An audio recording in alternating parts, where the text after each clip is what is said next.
This is the X-Zone Broadcast Network, broadcasting worldwide on broadcast affiliates and satellite program providers, including CNN Broadcast Network, Sirius Satellite Network, Star Media, Good News Radio Network, Angel Broadcast Network, Wiki Broadcast Network, and WPBN TV. For more information on the X-Zone Broadcast Network, visit us at www.xzbn.net.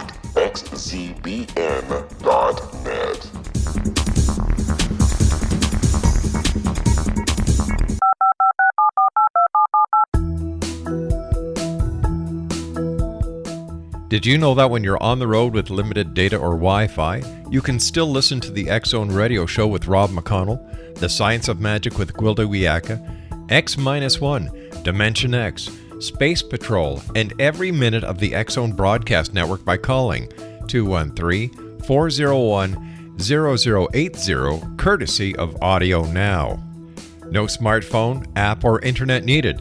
It saves your data plan, and it's free if you have unlimited minutes. Call 213-401-0080 to listen on any phone, anytime, anywhere. Remember, 213-401-0080 for the best of the paranormal, parapsychology, and sci-fi radio programming anywhere, 24/7, 365.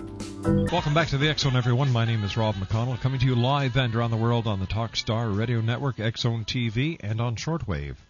Our toll-free number is 1-877-528-8255. Now, that is toll-free throughout the U.S., Canada, Alaska, and Hawaii at 1-877-528-8255. My email address is xzone@talkstarradio.com.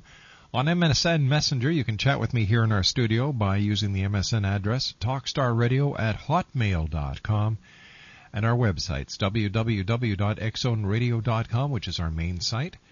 www.xzonetv.com is the site that you can watch and listen to the show live from our studios in Hamilton, Monday through Friday from 10 p.m. Eastern until 2 a.m. Eastern. And our new store at www.xzonestore.com. A polygamous compound with hundreds of children was rife with sexual abuse. Child welfare officials allege in court documents with girls spiritually married to much older men as soon as they reached puberty, and boys groomed to perpetrate the cycle.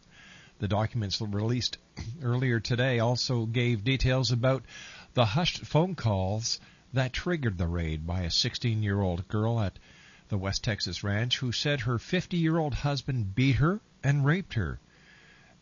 Days after the raid of the compound, officials still aren't sure where the girl is.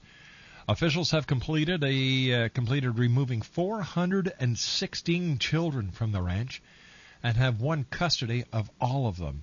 Child Protective Services spokesperson Mary Lee Meisner told reporters in San Angelo, about 40 miles from the compound in El Dorado, "We won our case."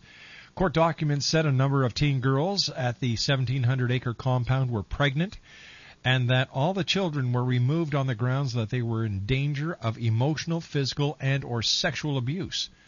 Another 139 women left on their own. Joining me tonight is Dr. Wil Horton, and he is an expert on mind control. And Dr. Horton, welcome to the show, and thank you very much for joining us tonight.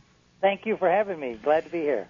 All right, Doctor, when it comes to a case like this sect in Texas, how significant is mind control when it comes to the way that these people are just kept in or sucked into the surroundings, and it seems that they're oblivious to what is happening in the rest of the world? Well, when you look at a cult, it's kind of an interesting phenomenon. I mean, most of us can't look at a cult from the outside without being somewhat morally squeamish, I guess you could say. But when you look at it from more of a outside view looking in, it's classic mind control and behavioral training to the nth degree. Because, like you said, when you just read some of the statistics that you read of the case that's coming out now, yes, I mean, the idea of a parent, especially a woman, giving up her daughter, her young daughter, 13 or 14, to marry a 50-year-old there has to be an awful lot of things going on to break down those, our social beliefs and mores for that to happen. Not to mention the parental tie that a normal parent has. Like, gosh, I've got daughters. I would never ever think of anything like that. It's too far out there even to talk about it sometimes. But these things are happening, and we are learning more and more about these type of cults each and every day. Doctor, please stand by. I've got to take a 2-minute commercial break. When we come back, we're going to be talking more with our expert author tonight.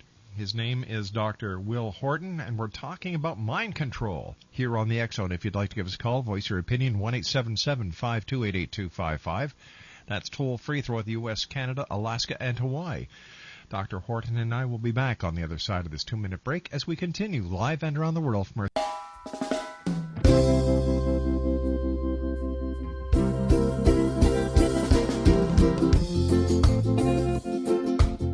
This is Johanna Carroll, host of Dialogue with Divinity on the X-Zone Broadcast Network.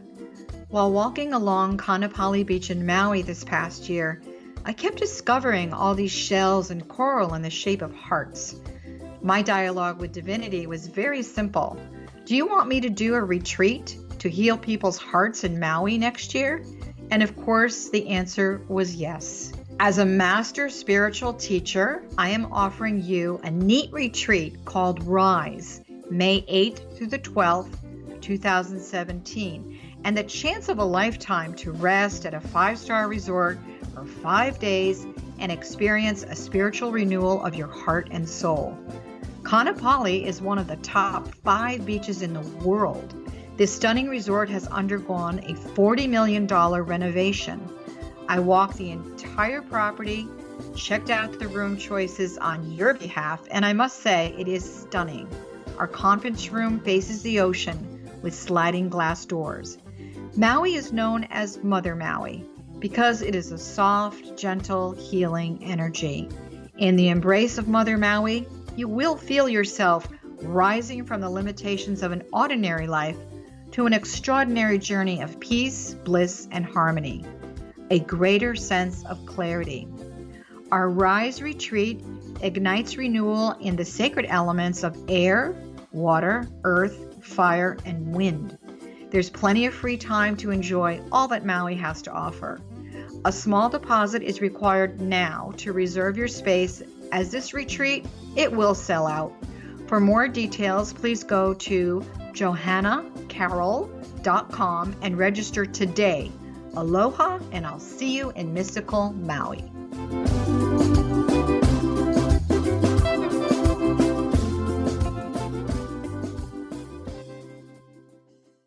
Dr. Wil Horton is our special guest. His website is www.nfnlp.com. All right, Doctor, so why are cults so appealing to people? Well, they answer a lot of our big questions. I mean, one of the things like all the people that our cult leaders have is that unshakable confidence in that whatever their message is right. And, when you look at people that get recruited into cults, they're very selective on who they recruit. It's not like, it's not like Walmart where anybody can walk in. They're very selective on who they recruit, and it's usually a step-by-step process to get you in. Even if you wanted to join, you just can't walk in and all of a sudden, you're in the cult. And when you look at how cloistered this compound in Texas was, no radio, no TV, no phones, no internet, can you imagine teenagers without an iPod or a cell phone? Well, it's funny you mentioned that. Last night we had Anna D. Olson on. She's written a book called Growing Up Amish. And she was telling us about life as a young child being Amish, and it's a cult. There was no electricity. There was no running water. There was no celebrating of birthdays. There was no this. There was no that. There was no this. There was no that. At the age of 21, she decided, hey, there's got to be more to life than this, and she left. She escaped, as she says. So, what are the steps that one would take if they want to get someone into a cult? Well, the first thing they do is they almost like they separate you from the outside world with very strict boundaries. Unlike most social, organizations, they're very loose boundaries. You can join, you can Sure. leave, but to really get into a cult, you're either in or you're out. And what's interesting about that, then what also happens, it becomes self-reinforcing because they create a common enemy. And so whether it's the government, whether it's the other religions, whatever it happens to be, when people attack, like us attacking from the outside, it actually reinforces the strength of the cult on the inside. Because that's their social group, so it's the ideology, and so it becomes self-reinforcing. When cult members go out recruiting other people, what kind of people do they target? Do they target less intelligent or less educated? Well, that's one of the myths. You'd think that, like, in a lot of the cults, it's the less educated, less intelligent people, but in a lot of the cults, you find highly educated, highly intelligent people that get drawn in. Usually, it depends on the type of cult. There's several different types. But what they do is they target people when you're going through a life transition. And one of the best ways for people to find other cult members is they find they do very good intakes, I guess you could say, when they're recruiting. If they're at your house, and I mean, even something like some of the people come to your house door to door, try to get you to go to a certain church. Mm-hmm. They're very good at gathering information and seeing if there's any trauma going on. So if you're just recently going through a divorce, you're in a place of vulnerability, which makes you much more open to be seduced into the cult. Same with one reason teenagers seem to fall into it easy too, into certain cults, is the whole idea of here's this cult leader that they almost seem like they're giving you unconditional love and they're supporting your dreams. And so it's a step-by-step process. One of the things I think it's interesting that one of the in my opinion the way they do it is like if they come to your door today to talk to you, mm-hmm. and they have an assistant with them, usually have a main person, right? And they'll be talking to you about the church or about the group or whatever, and there'll be someone with them, maybe two people. Well, if there's any interest, when they come back, there'll be someone else with them, okay? And if you're an intelligent guy, I hallucinate sometimes and think I'm an intelligent guy, and and I wouldn't pay much attention. And by the time they make 3 or 4 calls on you, you've met several people. Now, the real strength of that is if they do get me to come to their church, when I walk in and they make sure all the people that have been on their calls are in this church, so it's like, I don't just walk in and I know you who've recruited me. It's like all of a sudden I know 8 or 9 people. You know what I mean? So you've got a lot of friends there. Yeah, it's almost like, it's like I'm home. And they all remember certain things about you. They take notes. They notice, like, do you have pets? What are your kids? Some of them will even say, can I use your restroom? They'll go in your bathroom and see if they'll open your medicine cabinet, see if you're on any kind of medication, things like that. Now, the way that could be very powerful, think about this, is let's say you're on a depression medication, mm-hmm. but you don't mention it, and then when you do go talk to you go to one of their meetings or their services, and the leader comes over, puts his hand on you, and goes, "You seem somewhat depressed." It's very powerful what you can do with this kind of information. Scary is another word that I'd use. All right. So how do they maintain their stronghold on members? Well, part of it is because humans by nature we're pack animals, we're herd. Mm-hmm. We like being part of a group. And once this becomes your group, like the lady that was on last night about, leaving the Amish community, yes. and I've met people that have left, and they always said the hardest part is you're leaving your friends. And family. So, pardon? And family. And family. Yeah. And what a cult does is, it depends on the type of cult. Of course, the cult we're down in Texas, that literally was their family. I mean, yeah. The mother, the father, things like that. The mother and the father was the aunt and uncle at the same time. Yeah, yeah. So, but even if it's more of a social, not a mm-hmm. social cult, but let's say something like the Maharishi kind of organization or something like that, or the Moonies, you know, they become your surrogate family, and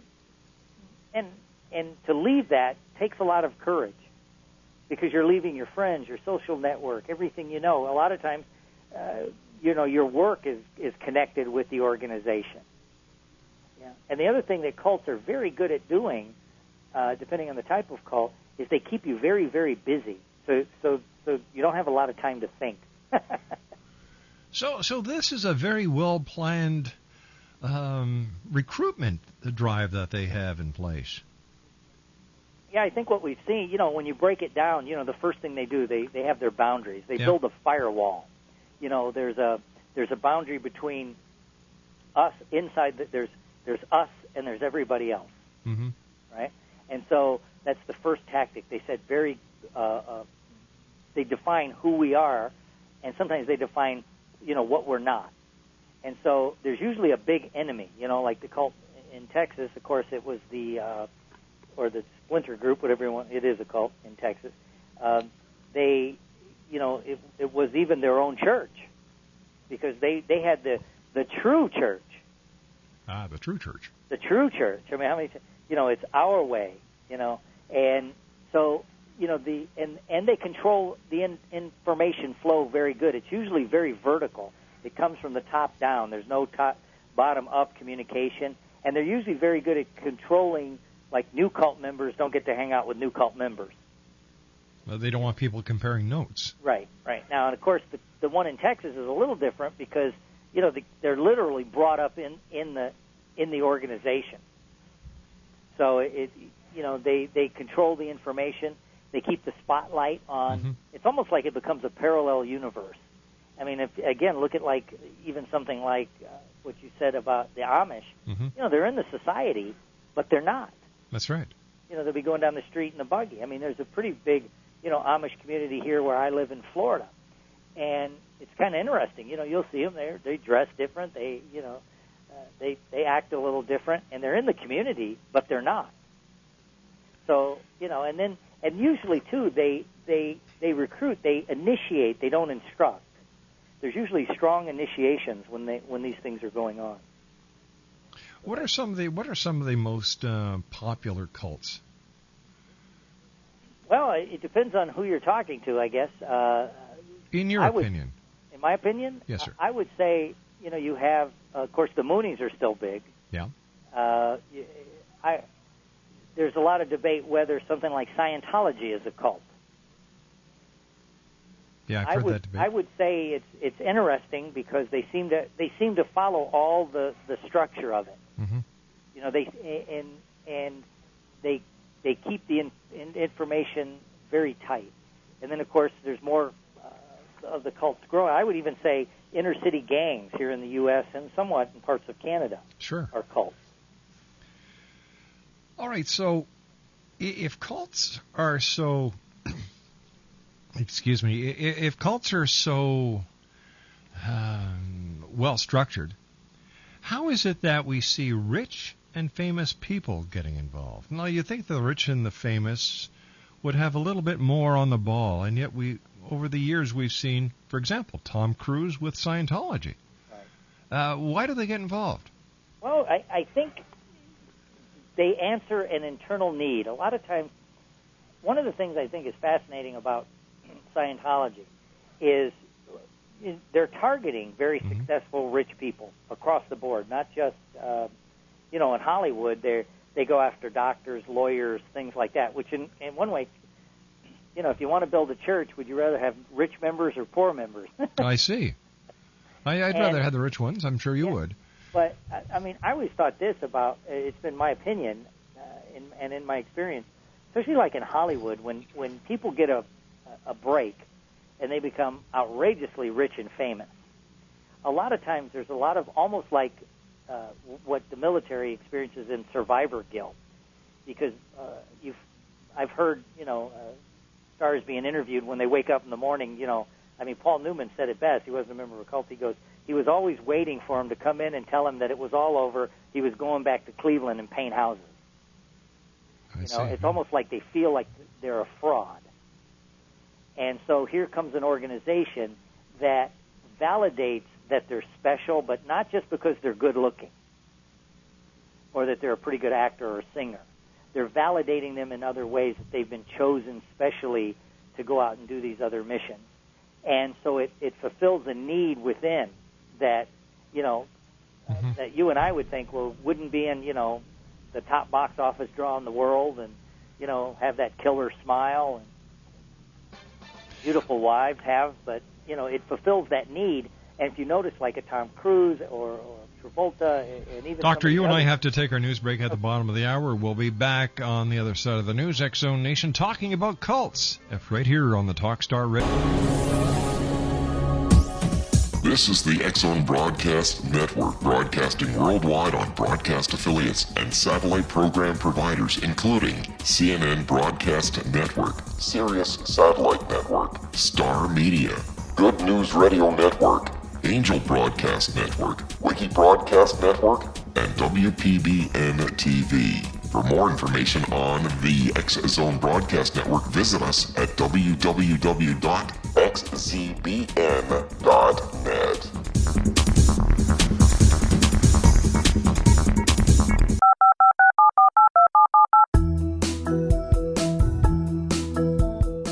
Did you know that when you're on the road with limited data or Wi-Fi, you can still listen to the X-Zone Radio Show with Rob McConnell, The Science of Magic with Guerrilla, X-1, Dimension X, Space Patrol, and every minute of the X-Zone Broadcast Network by calling 213-401-0080, courtesy of Audio Now.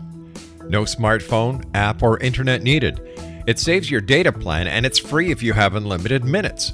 Call 213-401-0080 to listen on any phone, anytime, anywhere. Remember, 213-401-0080 for the best of the paranormal, parapsychology, and sci-fi radio programming anywhere, 24/7, 365. And welcome back to the X-Zone, everyone. This portion of the X-Zone is being brought to you by Dita Wigman, who is the author of Nostradamus. And her website is www.nostradamusdreams.com.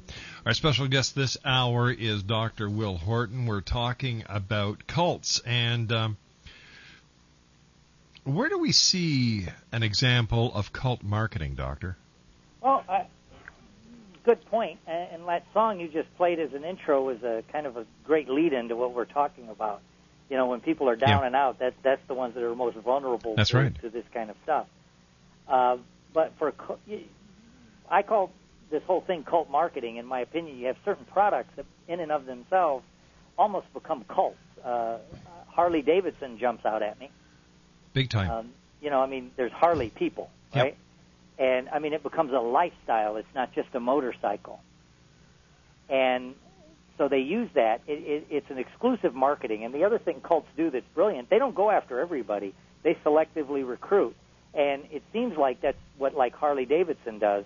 They don't go after the average motorcycle rider. They go after the more, intense motorcycle rider.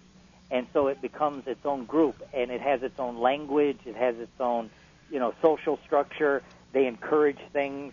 It's brilliant in its marketing. And another example would be something like Apple Computer. If you're a Mac guy, you're a Mac guy. Mm-hmm. They have their own T-shirts and things like that. As it said, it seems like it's the only computer in the world that when you buy it, they ask your T-shirt size, so they can give you the T-shirt. So we see it in marketing all the time. This exclusivity. And you'd ask a question before the break about where we see cults, and and we talked about a couple like religious cults, things like that. In my opinion, one of the other kind of dangerous cults we see on the rise is this whole, there's a whole bunch of self-help cults led by, very strong personalities. Like Anthony Robbins. I didn't want to say that, yes. Because they get there, they follow the traditional pattern, which is, there's been a saying, and I'm trying to think of the guy that said it, but the sentence is something like, people will do anything for someone who encourages their dreams, justifies their failures, allays their fears, confirms their suspicions, and helps them throw rocks at their enemies. And so when you look at some of those kind of self-help organizations, they get you in, and of course, who's the most prone to want to go to those is when someone's going through a major shift in their life, a divorce, some business problems, things like that. And, of course, it all starts with the whole thing about encouraging their dreams. Dream big, you can do this, you can do that. You, too, can be a millionaire. You can buy money or property with no money down. And then they really, to me, a lot of them tag into the idea of relieving the failures or justifying the failures. In other words, it's not your fault you failed. You didn't have the secret. You didn't have my method. You didn't have this. And so they keep giving you a little bit at a time, and they get you in small. It's usually like one weekend, and then they'll sell you another weekend or a week training, and then they keep going and going and going. So that would be the other thing I think that we're really seeing a rapid rise in. Will this apply to people who have specific interests as well? For example, let me see, people who like to go on ghost hunts. Would this be classified as a cult? Well, it depends on how you view it. I mean, in my opinion, you could classify something like that. Same with, remember, it's not as big as it used to be, but I think you're old enough to remember when Trekkies were huge. Oh, sure. And you had the whole Star Trek conventions and things like that, or look at the whole phenomenon of Star Wars. People followed it, things like that. Yes. Even something like the Deadheads when Mr. Garcia was alive. I mean, people would take off. I knew people would quit their jobs for the summer just to follow them around, and these were like, master's level therapists. Yes. It's I remember reading stories about people who would go to work in their Star Trek uniforms, and they would assume Star Trek names. And, I think personally that's pushing it a little far. But I think it's getting out.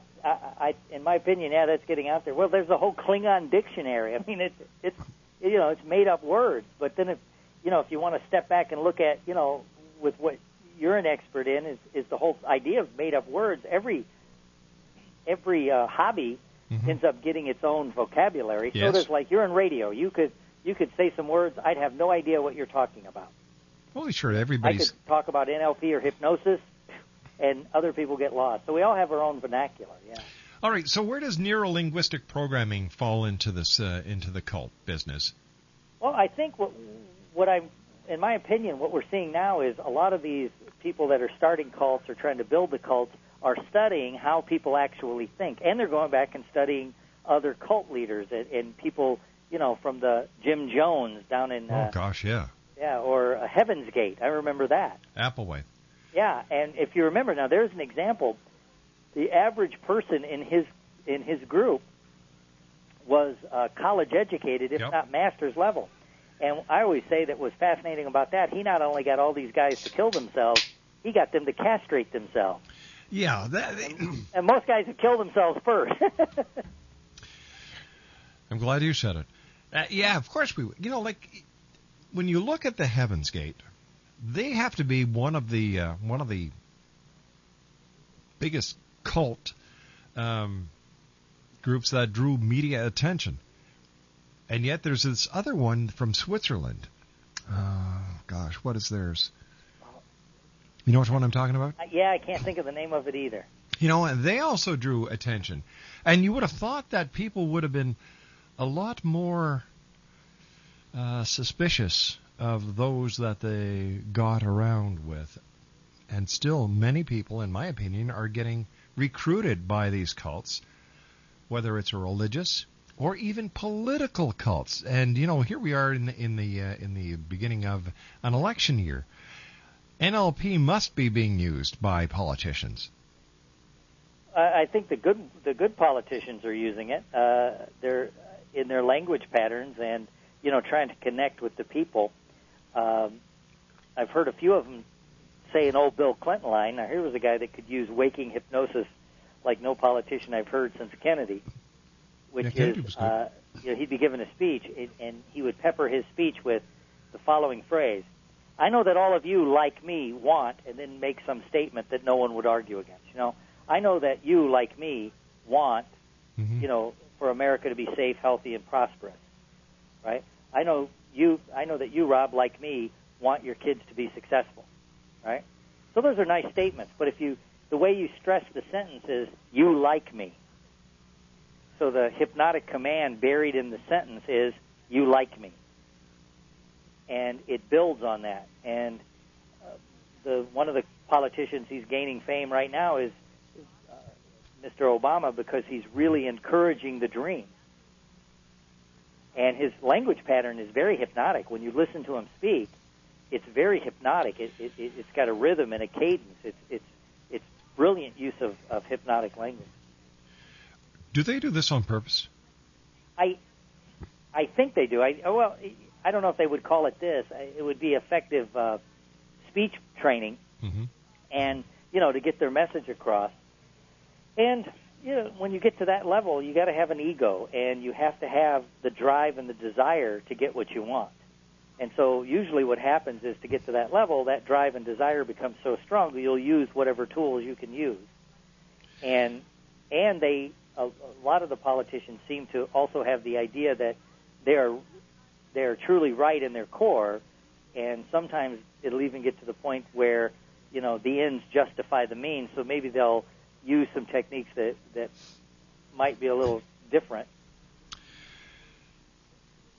What do you tell people to look for in cult-type programs? Well, the first thing is, do they encourage outside communication? Do they encourage you to go outside and get other thoughts and opinions? Because a true cult, the first thing they try to do is basically, to use a horse terminology, is they cull you from the herd. They break you away from your pack, from your control group. So, they become your whole source. That would be the first thing. And also, do they want to control your contact with family and intimate friends? That, to me, that would be the next big danger signal, because, if it's a healthy organization, because something that some people would consider a cult, something like Alcoholics Anonymous, because it has its own language, it separates you, it encourages dreams, it gives you a whole social structure, but they don't fit a couple of the criteria, because they encourage you to keep contact with your family and friends. They encourage you to do, stay involved in society and things like that. So those would be the biggest things I would tell people to watch for. You're getting a lot of people mad with revealing this. Why do you do it? Well, I do it because I think this kind of information's out there. I use the analogy, and what we try to teach at a website I just started is enlightenyourmind.com, is I use magic sometimes as an analogy, because if you see how a magic trick works, Rob, if you were watching a magic trick, if you broke it down into small enough pieces, most of us would go, nobody'd ever believe that, right? But when you see the whole trick, if you want to call it that, or the whole illusion in its entirety, we all go, wow. And really what happens is, all these little things that these cult people do, it's very small things that when you and I look at it from the outside, we go, how could they believe this? How could they do this? But in its entirety, it gives them, on the inside especially, it's that wow effect. And so if you break it down into small enough pieces, how people think, find out what someone's criteria is, or their values. That's one thing cults are great at. If they know what your values are, they'll align their values with what you want, or they'll get your values aligned with it. And so then most of us would do just about anything for what we believe. So how do you deprogram a person who's been programmed to accept the cult way? Yeah, that's an ongoing thing. It takes a lot of intervention, because first you got to break them from the cult. And like any addiction, which I would almost call that, in my opinion, I'd call it an addiction, you're going to go through a withdrawal phase. You're losing, if you can imagine these people leaving the compound in Texas, especially the children. I mean, there are 400 of them. That's a society in and of itself. And then they're going to break them up and put them into small units, probably foster parents all over the state. And so they're going to be separated from everyone, literally, they knew from childhood.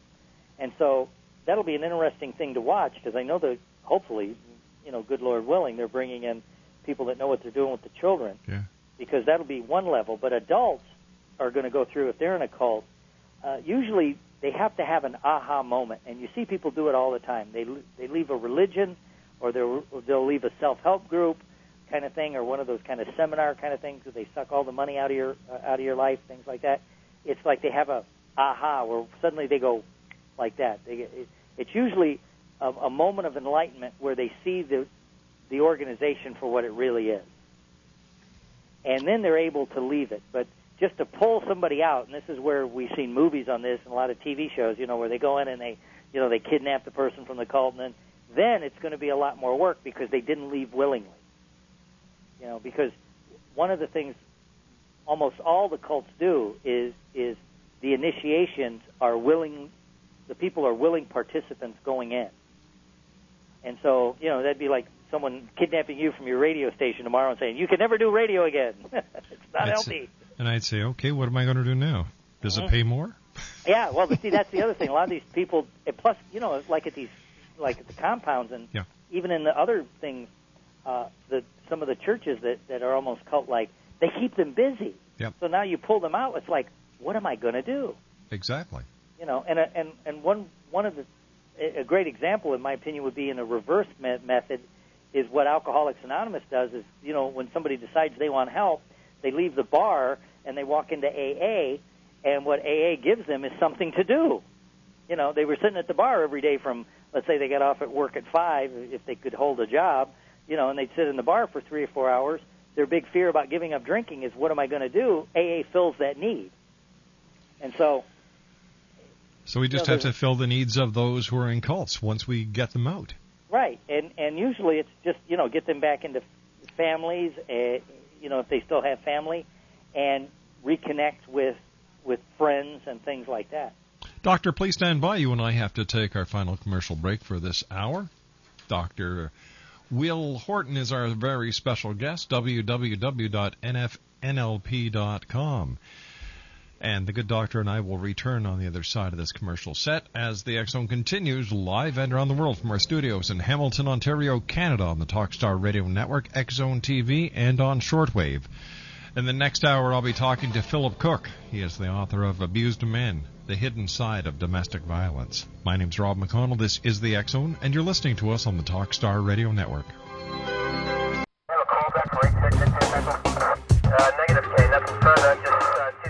In over 36 years in law enforcement, I've learned a few things. The most important is the proper gathering and preservation of evidence is vital to putting the bad guy behind bars. It's no different in the world of paranormal investigation. Whether it's the search for the afterlife, cryptozoology, extraterrestrials, and UFOs, how we gather that evidence of their existence, preserve that same evidence, and present it to a court of our peers will make the ultimate difference in proving the existence of worlds and entities that are beyond our imagination.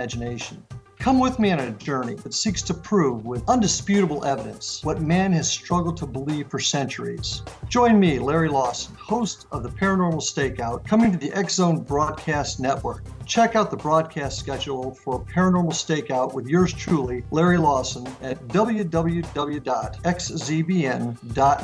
For more information about me, my travels, and my team, check out our website at www.paranormalfbi.com or join us on Facebook at Florida Bureau of Paranormal.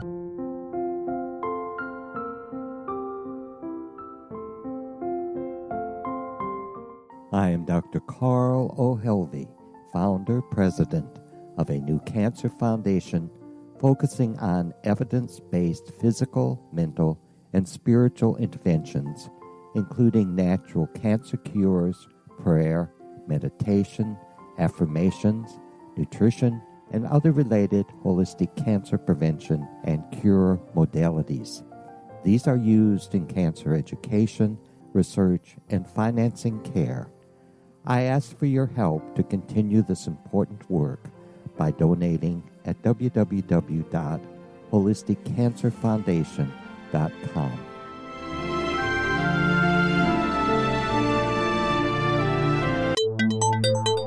You're listening to the X Zone Broadcast Network, www.xzbn.net. Dr. Wil Horton is our very special guest this hour. His website is www.nfnlp.com. First of all, Doctor, thank you so much for joining us tonight and for sharing the the NLP or hypnotic side of cults with us. It's certainly been a pleasure.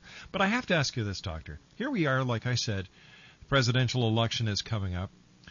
What can we look for when listening to a candidate to know whether or not he or she is telling us the truth?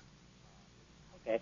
The number one thing to look for, because there's been a lot said about eye movements and all kinds of other things, but the number one thing is blink pattern, believe it or not. Blink patterns. Blink pattern is you have to watch a person in normal conversation or when they're talking and catch what their blink pattern is. When you're under stress, you blink more often. And so people will blink more often. The other thing that you may notice is if they're right-handed, a right-handed person will make a lot of motions with their right hand.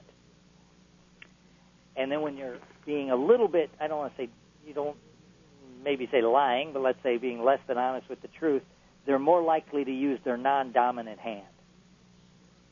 That's interesting. Yeah, well, that's one of the things that got Bill Clinton caught, because he would always point with his hand about da-da-da-da-da. And then one day when they caught him, and they caught him off guard, when he was doing something else, and his blink pattern went up because he's a very controlled guy. And don't forget, all these politicians are. But when he went, and most of us remember, I did not have sex with that woman, he used his non-dominant hand, and his eyes were blinking like a fire truck, And so that's when a lot of people go, he's lying.